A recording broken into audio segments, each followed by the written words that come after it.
Hi everyone, it's too deep. And just like that, her soft voice opened the door to a story that had been quietly unfolding in the corners of her life.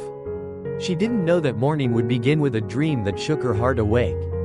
Diep shot up from her sleep, calling out into the empty room as the remnants of her dreams slipped away. James, don't go. It took a few breaths for her to understand she was alone again. And that the fear, the longing, the unease filling her chest came not from the dream itself, but from everything that had happened in the days since James disappeared from her life. She sat on the edge of her bed, clasped her hands gently, and whispered into the quiet, "Please, give me peace, give me strength." Then she stood, wiped the lingering emotion from her eyes, and walked into the small kitchen where her daily life waited for her like an old friend. She boiled water, calling softly to little NHI, the tiny cat who had become her only companion. Knees' paws pattered across the floor as she meowed, letting Diep wash her face and brush her little teeth.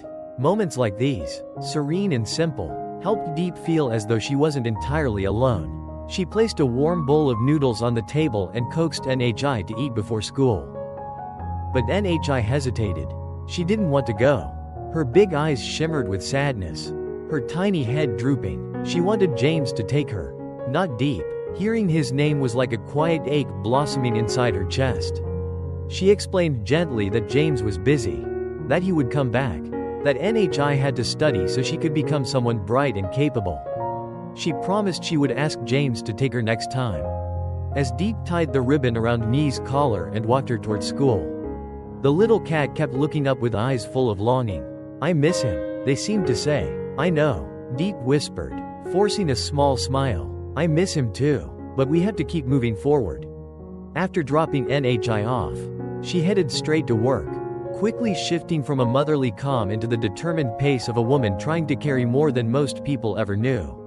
At the mango sorting area, workers greeted her respectfully. She checked every bag, counted every load, directed workers, calculated payment, coordinated the transport, each task tying into the next like threads she held together alone. 30,000 dong was placed in her hand that morning, honest, humble earnings that represented her grind far more than the number itself ever could. She ran the entire company by herself. A small company, but hers. A dream built from scraped knees, sleepless nights, and stubborn persistence. People admired her. They said she was strong, impressive, hardworking, but they never saw the nights she curled into herself, whispering into the darkness because loneliness pressed too hard on her ribs. Her phone buzzed constantly. She asked one employee to organize documents and send them over. She apologized for not being able to visit the office due to family matters. She called another person to pick up NHI after school because she missed the little cat but couldn't leave the worksite. And beneath every conversation was the unspoken weight. She was doing everything alone now. Evening came slowly. When the workers left and the warehouse quieted, Diep stood among the bags of mangoes, watching the last light fade through the open doorway. She wrapped her arms around herself, feeling small in the wide, empty space. "James," her voice barely rose above a whisper.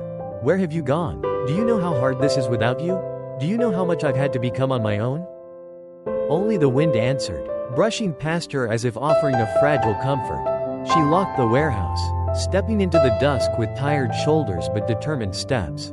She had a company to run, a little cat waiting at home, a life she had no choice but to keep building.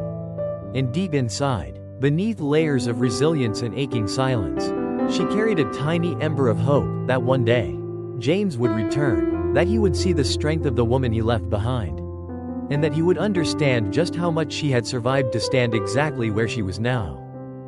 "Hi everyone, it's too deep," she would say again tomorrow, with a brave smile. And the story would continue.